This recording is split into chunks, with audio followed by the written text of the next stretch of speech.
बिहार के प्रसिद्ध child specialist हैं और बहुत अंतर्राष्ट्रीय और राष्ट्रीय मतलब कि सम्मानित भी हुए हैं। और बिहार लेवल में बहुत नाम है कि doctor Arun Shah child specialist है और शिविर लगाकर मतलब कि लोगों को जागरूकता भी करते हैं और दवा भी देते हैं साथ में। और पढ़ने लिखने वाले जो विद्यार्थी हैं, बच्चे छोटे छोटे, उस लोगों को किताब कॉपी भी बांटने का काम करते हैं, देने का काम करते हैं। एक तरफ इस तरह की सेवा करने की भावना कब से आई सर? देखिए, इस तरह की सेवा करने की भावना शायद मुझे लगता है कि मेरे अंदर में शुरू से ही है। ये जब डॉक्टर बनने का जब सपना देख रहे थे तो यही मन में था कि डॉक्टर बने और उन लोग तक पहुँचे जो जहाँ पर जिनको ज़रूरत हो, ज़रूरतमंदों के पास जाएं। तो मन में एक जो कहते हैं ना कि वो एक कंपैशन, वो एक शुरू से था कि एक सेवा भावना से ही हमको काम करना है। तो MBBS पास कर लिया हमने 79 में।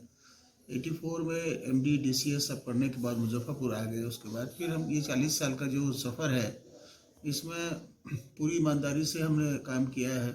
और इसके गवाह जो हैं तो यहाँ की हज़ारों फैमिली है कि हम 3 जनरेशन अभी देख रहे हैं। नाना को भी देखे हैं, दादा को भी देखे हैं, उसके पोता को और नाती को भी देख रहे हैं।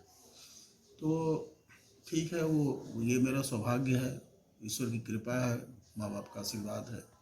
तो ये मुझे लगता है कि ये जो वहाँ तक पहुँचने के, जो गाँव में जाने का मेरे को एक जुनून है, एक मेरा एक जज्बा है कि हम जा कर के वहाँ लोगों के उन बच्चों तक पहुँचे जो हमारे तक नहीं पहुँच सकते हैं। और जब भी कोई आपातकालीन कुछ भी होता है, चाहे कोविड हो, चाहे वो फ्लड हो, चाहे कुछ भी हो, जाड़ा हो, तो जो आवश्यक सहायता होती है वो अपने सीमित साधन से हम कुछ न कुछ करते रहे हैं। क्योंकि हमको हमारा ये पूरा विश्वास है कि जो भी आज हमको है मेरे नसीब में, सब उन्हीं लोग की वजह से, मेरे मरीजों की वजह से है, उनके प्यार से, उनके मान सम्मान से। उन्होंने हमको बहुत कुछ दिया। तो ये समय है अब लौटाने का, शुरू से ही रहा कि जो ले रहे हैं उसको देने का है। तो अब इस समय मैं उम्र के इस पड़ाव पर हम पहुंच गए कि जब हमारी सारी जिम्मेवारी ख़त्म हो गई है, लेकिन पारिवारिक जिम्मेवारी जो कहते हैं, लेकिन अब मुझे लगता है कि सामाजिक जिम्मेवारी जो है उसको हम भली भांति पूरी कर सकें। अभी ठंड का मौसम है, खासकर देख रहे हैं छोटे छोटे बच्चे को मतलब कि जो है, दुर्भाग्य की बात है। एक तरफ तो हमारे भारतवर्ष में जो नेशनल फैमिली हेल्थ सर्वे के रिपोर्ट के अनुसार 40% से ज़्यादा 5 साल के नीचे के बच्चे जो है कुपोषण के शिकार हैं।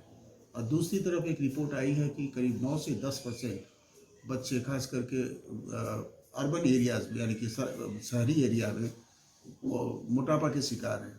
तो ये दोनों स्पेक्ट्रम हो गया आपको पोषण, ये भी कुपोषण ही हुआ।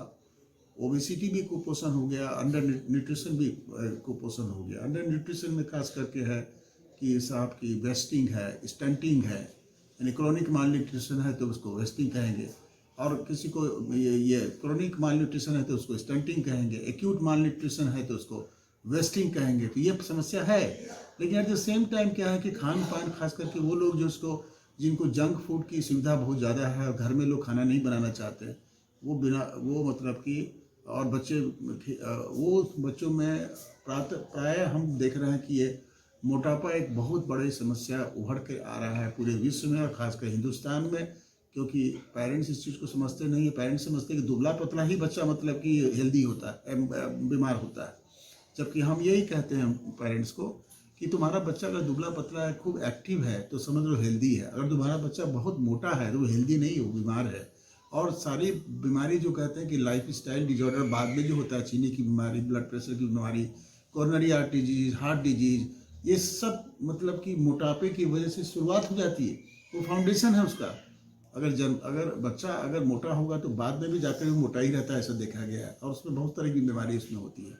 इसलिए जरूरी है कि मोटापा जो है एक बहुत बड़ा अभिशाप है, सब कोई जानते हैं, और बाद में जाकर के ये बहुत तरह की बीमारी को जन्म देता है।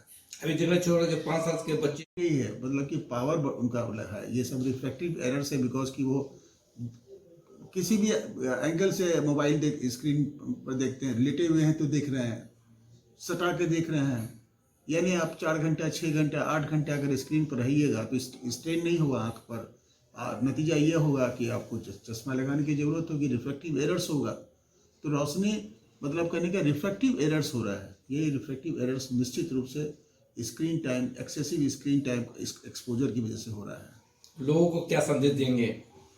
संदेश देना चाहेंगे कि इस पर लगाम लगे। लोग को समझना चाहिए कि अगर ज़्यादा दुलार प्यार खाने पर वो भी गलत है, और ज़्यादा मतलब कि अगर स्क्रीन टाइम अगर आप एक्सपोजर करते हैं तो उसकी वजह से बहुत सारी समस्या आती है। नॉट ओनली कि उसकी आंखें की समस्या, बल्कि उनकी behaviour problem, aggressive problem.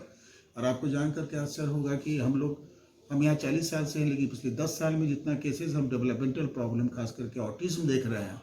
Autism एक बहुत ही सीरियस प्रॉब्लम है, जो खास करके ये लिंक पाया गया है कि जो बच्चे ज़्यादा करके माँ बाप को फुर्सत नहीं है कि बच्चों से इंटरेक्ट करें।